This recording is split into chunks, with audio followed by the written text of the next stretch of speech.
దివ్యవాణి చూస్తున్న ప్రేక్షకులందరికీ యేసు ప్రభు ఘనమైన నామంలో శుభాభివందనములు తెలియజేస్తున్నాము.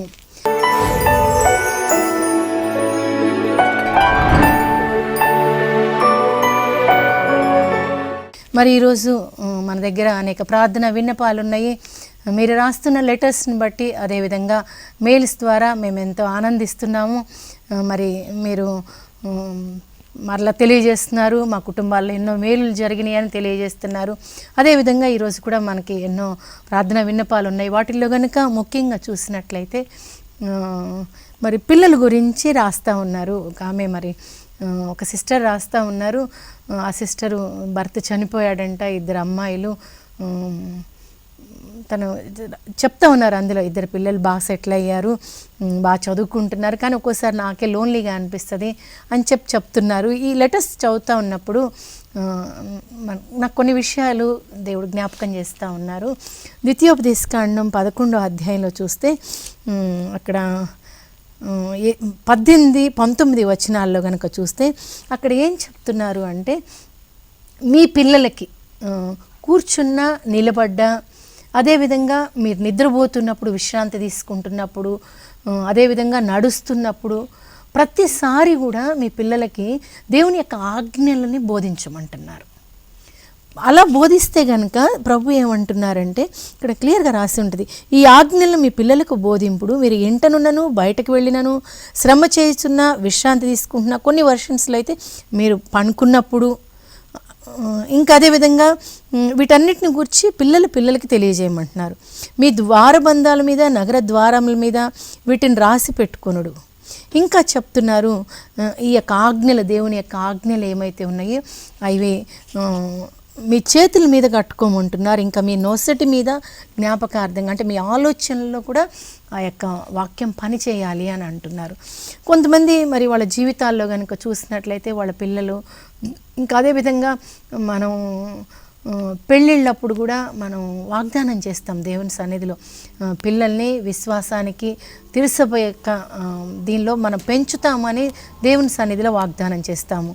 మరి మన పిల్లలకి కనుక మనం ఈ యొక్క వాక్యాలను కనుక నేర్పిస్తున్నప్పుడు, మేము చిన్నతనంలో అయితే పడుకునే ముందు కథలుగా చెప్పేవాళ్ళు మా పెద్దవాళ్ళు, మా ఇంట్లో ఉండేవాళ్ళు.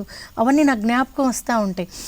మన వాక్యం కూడా మన పిల్లలకి అలా కథలుగా చెప్తున్నప్పుడు, మరి కీర్తన 37వ కీర్తన 31వ వచనంలో ఏముంటుందంటే, నా హృదయంలో నీ వాక్యం ఉంది కాబట్టి నేను పాపం చేయలేను అంటాడు కీర్తనకారుడు. అదేవిధంగా 119వ కీర్తన 11వ వచనంలో ఏముంటుందంటే, నా హృదయంలో నీ వాక్యం ఉంది కాబట్టి నేను పాపం వైపు వెళ్ళలేను అంటాడు. చూడండి ఆ వాక్యాన్ని. అదేవిధంగా కీర్తన గ్రంథం 1వ కీర్తనలో కూడా ఈ విధంగా రాసి ఉంటుంది. 2వ వచనంలో చూస్తే, నీ యొక్క వాక్యాన్ని నేను దీవారాత్రులు, పగలు రాత్రి ధ్యానిస్తానంటాడు. మన పిల్లలకి ఆ వాక్యం ధ్యానించటం మనం నేర్పించాలి. వాక్యంలో చెప్తున్నారు, అలా మీ పిల్లలు కనుక నేర్చుకున్నట్లయితే వాళ్ళు ఆ వాక్యం హృదయంలో పెట్టుకుంటారు. అదేవిధంగా ఆలోచనలో ఉంటుంది, వాళ్ళు చేసే పనుల్లో ఉంటుంది. కాబట్టి వాళ్ళు ఆజ్ఞలను పాటిస్తున్నప్పుడు మీ పిల్లల్ని ఈ భూమి మీద, ఇక్కడ వాక్యంలో చెప్తారు, వాళ్ళు మీ తనయులు ఆకాశం నిలిచి ఉన్నంత కాలము చీకు చింత లేకుండా జీవిస్తారు. చిరకాలము మన పిల్లలు జీవించాలి అంటే భూమి మీద దేవుని ఆజ్ఞలకు మనం లోబడి ఉండాలి. ఆజ్ఞలు మనకు తెలియాలి, పిల్లలకి తెలియాలి అంటే వాటిని పెద్దలుగా మనమే బోధించాలి. ఈ రోజున మరి ఈ లెటర్స్ చూస్తున్నప్పుడు ఈ విషయాలు మాకు జ్ఞాపకం వస్తున్నాయి కాబట్టి మీకు కూడా తెలియజేస్తున్నాము. మీ కుటుంబాల్లో కూడా మీరు బిడ్డలకి మీ దేవుని యొక్క వాక్యాన్ని బోధించాలి మేము కోరుకుంటున్నాం. సరే, మరి కుసుమ సిస్టర్ దగ్గర ఉన్న మెయిల్స్ ఏమైతే ఉన్నాయో వాటిని చూసి సిస్టర్ ఈ రోజున ప్రార్థన చేస్తారు. హ్యారీ డిక్రూస్ అనారోగ్యంతో బాధపడుతున్నారు. అలాగే మద్యపానం నుంచి విడుదల కోసం ప్రార్థించమని కోరుతున్నారు. క్లెమెంట్ అనారోగ్యంతో బాధపడుతున్నారంట, దైవ జ్ఞానం కోసం ప్రార్థించమని కోరుతున్నారు.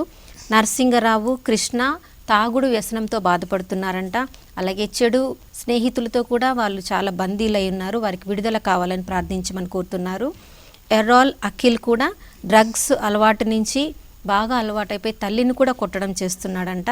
తండ్రి చనిపోయాడు, తల్లిని చూసుకునే వాళ్ళ బాధ్యత ఉంది అఖిల్ మీద, కానీ అది పట్టించుకోకుండా చాలా చెడుగా తిరుగుతున్నాడు. కాబట్టి అతనికి విడుదల కావాలని అతని తల్లి ప్రార్థించమని కోరుతున్నారు.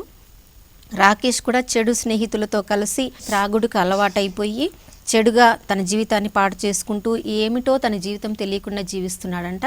వీరందరి కోసం వీరికి అన్ని రకాల చెడు వ్యసనాల నుంచి విడుదల కావడానికి మనం ప్రార్థించుదాం. అలాగే ఈ దివ్యవాన్ని వీక్షిస్తున్న కుటుంబాలలో కూడా ఎంతోమంది బిడ్డలు ఇలా చెడు వ్యసనాలతో బందీలై ఉన్నప్పుడు తల్లిదండ్రులు కూడా ఎంతోమంది కన్నీరు కారుస్తూ ఉండవచ్చు. వారందరి కన్నీరు ప్రభు చెప్తున్నాడు. కీర్తనల గ్రంథంలో ప్రభు చెప్తున్నాడు, నేను నీ కన్నీళ్లను సీసాలో దాచి ఉంచాను, దానికి నేను సమాధానం ఇస్తాను, నా యొద్ద నీవు మొరపెట్టినట్లయితే ప్రభు తప్పకుండా మన యొక్క బిడ్డలందరికీ చెడు వ్యసనాల నుంచి విడుదల ఇస్తానంటున్నారు. కాబట్టి మనం విశ్వాసంతో కలిసి ప్రార్థించుదాం. కృపా సత్య సంపూర్ణుడైన దేవానికి స్తోత్రములు తండ్రి. తల్లిగా తండ్రిగా మాకున్న యేసయ్య మీకు స్తోత్రములు ప్రభా. అయా మేము సమృద్ధిగా జీవించాలని ప్రభా, అయా పరలోకంలో ఉన్న శాంతిని మా మనసులో ఇక్కడే ఈ భూలోకంలోనే మేము అనుభవించాలని ప్రభా, అయా అశాంతితో ఉన్న చీకటితో నిండిన ఈ లోకంలోనికి ప్రభా, అయ్యా నువ్వు వెలుగులాగా ఈ లోకానికి వచ్చావు ప్రభా, నీకు స్తోత్రం. లోకానికి వెలుగును నేనే అన్నావు ప్రభా, నీకు స్తోత్రములు ప్రభా. చీకటిలో ఉన్న వారు ఒక గొప్ప వెలుగును చూశారన్నావు ప్రభా, నీకు స్తోత్రం. అయ్యా ఇప్పుడు మేము పేర్లు చదివి ప్రార్థిస్తున్న వారి కోసం ప్రభా, అయ్యా వీరందరూ ఎన్నో రకాల త్రాగుడు వ్యసనాలతో ప్రభా, నాయన మత్తు మందుల వ్యసనాలతో బంధింపబడి తండ్రి, అయ్యా వారి జీవితము వారికే అర్థం కాకుండా ఈ లోకాధిపతి అయిన సైతాను వలలో బంధింపబడి ఉన్నారు తండ్రి. అయా మేము స్వతంత్రంగా ఉండాలని ప్రభా, పరిశుద్ధాత్మదేవ మీరు మాలో జీవిస్తున్నారు. ఎక్కడెక్కడ పరిశుద్ధాత్మదేవ మీరు ఉంటారో అక్కడ స్వతంత్రత ఉందని వాక్యంలో నువ్వు సెలవిస్తున్నావు తండ్రి. యేసు నామంలో ప్రభా, అయా తాగుడు నుంచి వీరికి విడుదల కలుగును కాక, యేసు నామంలో మత్తు మందు నుంచి ఆ బిడ్డకు విడుదల కలుగును కాక ప్రభా. తల్లిని కొట్టకుండా ప్రభా, తల్లి ఎంత త్యాగం చేసి ఆ బిడ్డని ఇంతవరకు లేపిందో తండ్రి, నాయన తల్లిని గౌరవించితే ప్రభా గొప్ప నిధిని మేము పరలోకంలో సంపాదించుకుంటామన్నావు ప్రభా, నీకు స్తోత్రం. తల్లిదండ్రులను మేము గౌరవిస్తే మా పాప శాపములు అన్నీ కూడా క్షమించబడతాయన్నావు ప్రభా, నీకు స్తోత్రములు. అయ్యా తల్లి తండ్రి మీకు చేయి ఎత్తినట్లయితే ప్రభా మేము శాపం పాలైతానన్నావు ప్రభా, నీకు స్తోత్రం. అయ్యా తెలిసి తెలియక వీరు చేస్తున్న పాపములన్నింటినీ క్షమించండి. తమ తల్లిని తండ్రిని కొడుతున్న బిడ్డలందరి కోసం అయ్యా మేము ప్రాధేయపడుతున్నాం తండ్రి. అయ్యా వారిపై కరుణించండి, జాలి చూపించండి ప్రభా. అయ్యా వారి అంధకారంలో ఉన్న వారిని వెలుగులోనికి తీసుకొని రండి ప్రభా, నీకు స్తోత్రం. వారికి నిజము సత్యము తెలియచేయండి ప్రభా. అయ్యా సత్యానికి సాక్ష్యం ఇవ్వడానికే నేను ఈ లోకానికి వచ్చానన్నావు ప్రభా. అయ్యా సత్యంలో మీరు నడిపించిన ప్రభా వారికి విడుదల కలుగుతుంది ప్రభా, నీకు స్తోత్రములు ప్రభా. ఈ క్షణంలో అయ్యా మేము విశ్వసిస్తున్నాం తండ్రి, తాగుడి నుంచి మత్తు పదార్థం నుంచి వీడికి యేసు నామములో విడుదలను ఇచ్చినందులకు నీకు స్తోత్రములు ప్రభా. అయ్యా అనారోగ్యంతో బాధపడుతున్న వారిని కూడా మీ చేతుల్లో అప్పగిస్తున్నాం తండ్రి. అయ్యా నీ తలలో శీలలు పెట్టి కొట్టినప్పుడు తండ్రి, ముండ్ల కిరీటము పెట్టి కొట్టినప్పుడు ప్రభా, అయ్యా నీ రక్తము దారలుగా ప్రవహించింది తండ్రి. అయ్యా సిలువలో నీవు కార్చిన అదే పరిశుద్ధ రక్తం ప్రభా. ఈ క్షణంలో ప్రభా, అయ్యా ఎక్కడెక్కడైతే వాళ్ళు అనారోగ్యంతో బాధపడుతున్నారు తండ్రి, ఆ స్థలములోనైనా ఆ అవయవాల ఈ క్షణంలో ప్రభా వారికి నీవు పొందిన గాయముల ద్వారా సంపూర్ణ స్వస్థత విడుదల యేసు నామంలో కలుగును గాక ప్రభా.